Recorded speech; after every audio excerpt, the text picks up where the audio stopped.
دوست نے دیا تھا، کیا بولا تھا؟ روزہ رسول کے سامنے کھول دینا، کھول کے رکھ دینا، نہیں بس کال.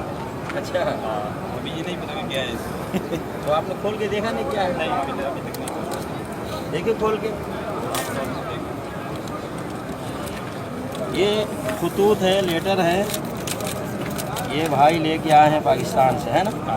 یہ پکڑیے، بہت تگڑا اس کو پیک کیا ہے. رسا ہے، رسا ہے. یہ پکڑیے. وين يوصلونه؟ هنا عند القبر. ايام هذا ولا هذا؟ هذا. تو یہ خط ہے، آپ کو کسی نے دیا ہے کہ روضہ رسول صلی اللہ علیہ وسلم پہ ڈال دیں. آپ کو بھی نہیں، آپ کو بھی نہیں پتا کیا ہے. ایسے خطوط بہت آتے ہیں جو نبی صلی اللہ علیہ وسلم کے نام پہ خط ہوتا ہے، یا کبھی اللہ رب العالمین کے نام پہ خط ہوتا ہے، اور لوگ اپنی گزارش اس میں لکھتے ہیں، ہے نا، کہ نبی صلی اللہ علیہ وسلم کو کیا چاہیے، تو وہ خط کے اندر لکھتے ہیں، اور اللہ رب العالمین سے انہیں کیا چاہیے وہ خط میں لکھتے ہیں. بھائی اللہ رب العالمین کو خط لکھا جاتا ہے، نبی صلی اللہ علیہ وسلم کو خط لکھا جاتا ہے.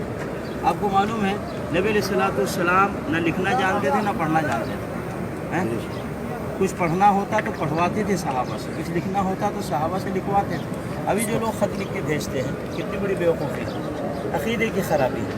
نبی صلی اللہ علیہ وسلم سے وہ خط نہیں لکھا جاتا، کبھی نہیں لکھا کسی نے. نبی صلی اللہ علیہ وسلم نے خود خطوط لکھوائے اس دوسروں بادشاہوں تک اسلام کی دعوت پہنچانے کے لیے، ہے نا.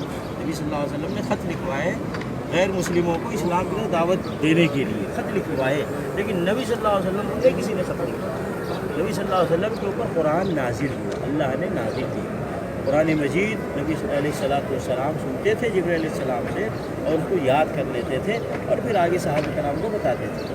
نبی صلی اللہ علیہ وسلم خود قرآن ڈائریکٹ اگر نہیں پڑھ سکتے تھے، کچھ لکھی ہوئی چیزیں نہیں لکھ سکتے تھے، اسی لیے علی رضی اللہ تعالیٰ عنہ نے صلح حدیبیہ کے موقع پر جو معاہدہ لکھوایا ہے نبی صلی اللہ علیہ وسلم نے علی رضی اللہ تعالیٰ عنہ سے.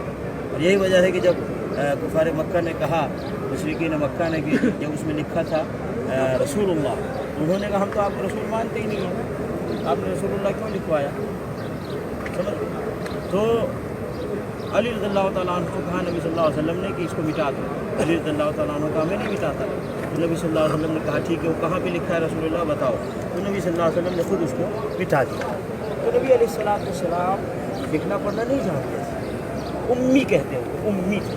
اب نبی صلی اللہ علیہ وسلم خط بھیجتے ہیں. کتنی بڑی بیوقوفی ہے، کتنا غلط عقیدہ ہے، کتنا برا عقیدہ ہے. تو نہ نبی صلی اللہ علیہ وسلم خط لکھا جائے گا، نہ اللہ رب العالمین کو خط لکھا جائے گا، بلکہ اللہ رب العالمین جہاں ہے بندہ وہیں سے دعائیں کرے. آدم علیہ السلام نے ربنا ظلمنا انفسنا وان لم تغفر لنا وترحمنا لنكونن من الخاسرین، جہاں تھے وہیں سے دعا پڑھی، اللہ نے ان کی توبہ قبول کر. ہے کہ نہیں؟ ایوب علیہ السلام بیمار تھے، جہاں تھے وہیں سے دعا کی، رب انی مسنی الضر وانت ارحم الراحمین، اللہ ان کی بیماری کی تکلیف کو دور کیا. ابراہیم علیہ السلام اور زکریا علیہ السلام جہاں تھے وہیں سے اولاد، اسلام کو بھی اولاد دیا، ابراہیم علیہ السلام کو بھی اولاد دیا. نبی علیہ السلام گھر میں رہتے تھے، اللہ سے دعائیں کرتے تھے. بدر کے میدان میں بھی اللہ سے دعائیں کرتے تھے، اور ایسے ہی عمرے کو حج کو جاتے تو اللہ سے دعائیں کرتے تھے. اللہ رب العالمین سے دعائیں مانگی جاتی، خط نہیں لکھا جاتا. اب یہ سب لکھو. جتنا وقت میں خط لکھنے میں لگایا ہے، اتنی دیر اگر ہاتھ اٹھا کے اللہ سے مانگتے تو ان کو فائدہ ہوتا. لیکن اس کو کیا فائدہ؟ اب یہ خط میرے بھائی کو لے کے آئے اور بھائی مجھے دے دیے، تو خط مجھے ملا، نبی صلی اللہ علیہ وسلم کو ملا نہیں. بے شمار خطوط جو ہمیں ملتے ہیں نبی صلی اللہ علیہ وسلم کو پہنچتا ہی نہیں. نبی صلی اللہ علیہ وسلم نہیں پڑھتے، ہم پڑھتے ہیں، کیا فائدہ ملا؟